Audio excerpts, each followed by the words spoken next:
Hello दोस्तों, इस दिल को छू लेने वाली कहानी एक क्रिसमस कैरोल के दूसरे भाग में हम मिलते हैं जेकब मार्ली की आत्मा से, जो स्क्रूज को चेतावनी देने आती है। चलिए कहानी शुरू करते हैं। मार्ली की आत्मा के जाने के बाद स्क्रूज बहुत डर गया, लेकिन जल्द ही वह सोचने लगा कि शायद यह सपना ही था।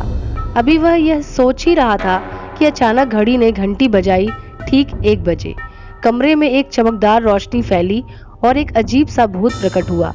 वह भूत न तो जवान था न बूढ़ा था, जैसे बचपन और जवानी के बीच का कोई अजीब रूप था। उसके सिर पर एक चमकता हुआ ताज जैसा प्रकाश था। भूत ने नरम और मीठी आवाज में कहा, मैं क्रिसमस के भूतों में से पहला हूँ।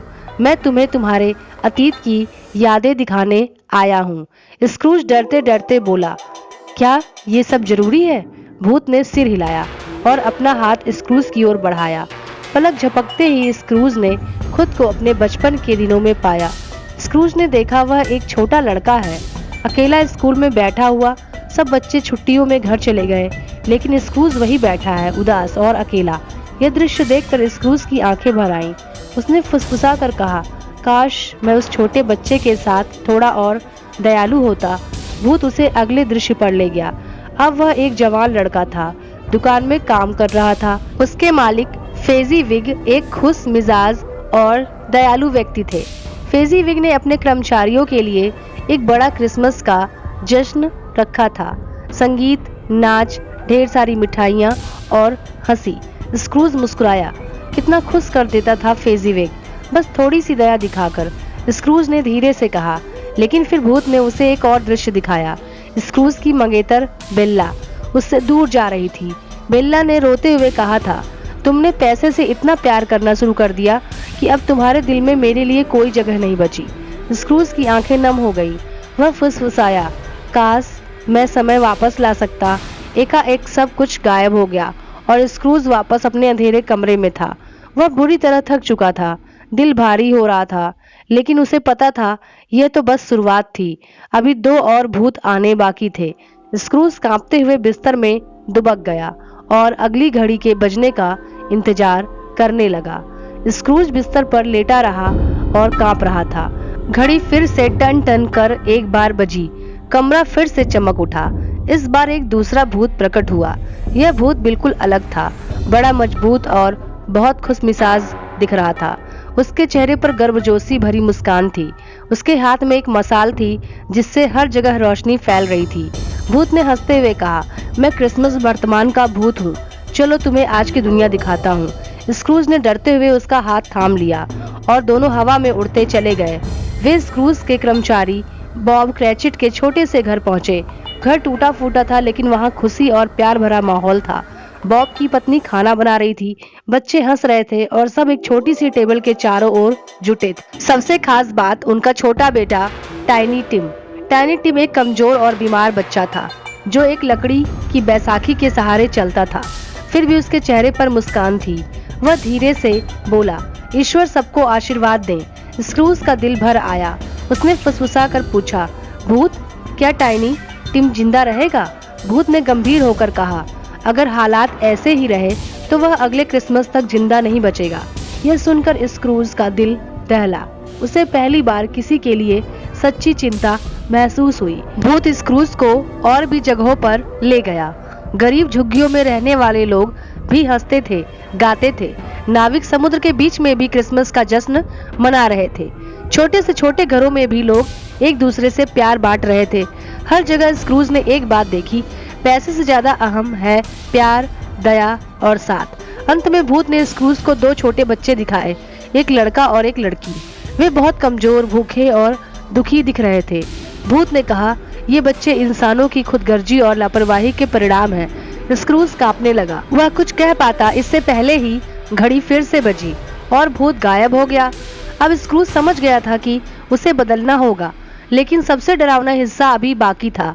अब अगला भूत आने वाला था, मृत्यु का भूत। चारों ओर अंधेरा छा गया था। हवा ठंडी और डरावनी हो गई थी। स्क्रूज कांपते हुए बिस्तर पर बैठा था कि तभी एक तीसरा भूत उसके सामने आया। यह भूत बिल्कुल अलग था।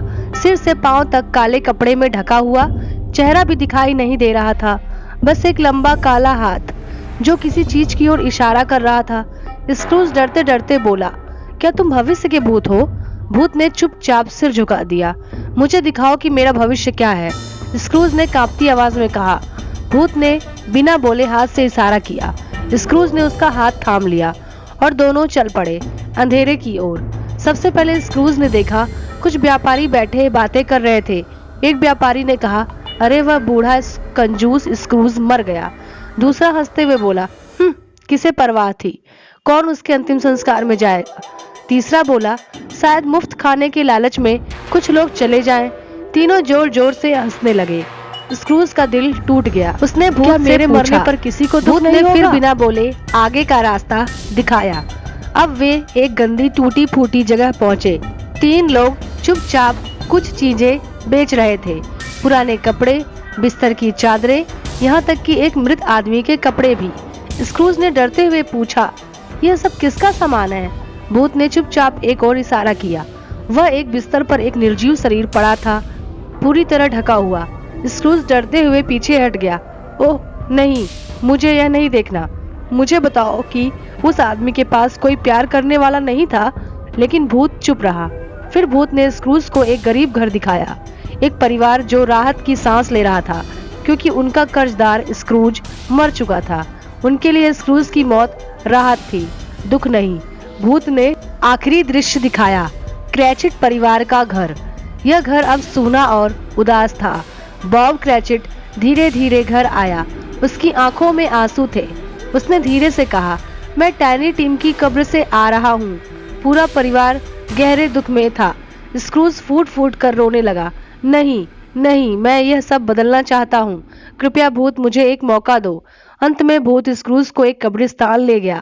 भूत ने एक वीरान उखड़ी हुई कब्र की ओर इशारा किया। स्क्रूज ने कांपते हाथों से कब्र का नाम पढ़ा, एबेनेजर स्क्रूज। स्क्रूज चीख पड़ा, नहीं, मैं बदलूंगा, मैं बदलूंगा, मुझे एक मौका दो। भूत गायब हो गया। अंधेरा छट गया। स्क्रूज ने अपनी आंखें खोली। वह अपने बिस्तर पर था। सूरज चमक रहा था। घंटी की आवाजें आ रही थी। मैं जिंदा हूँ, आज क्रिसमस है, स्क्रूज खुशी से चिल्लाया। स्क्रूज ने तुरंत एक बड़ी टर्की मंगाई और बॉब क्रैचिट के घर भिजवाई। उसने रास्ते में सबको मैरी क्रिसमस भी कहा, गरीबों को दान दिया, बच्चों के साथ हंसा, बॉब को प्रमोशन दिया और टैनी टिम का इलाज भी करवाया। स्क्रूज अब एक नया इंसान बन गया था, दयालु, उदार और हंसमुख। लोग उसे देखकर कहते थे, देखो, स्क्रूज में सच में चमत्कार हुआ है। और सच में टाइनी टिम बच गया और सबका जीवन खुशहाल हो गया।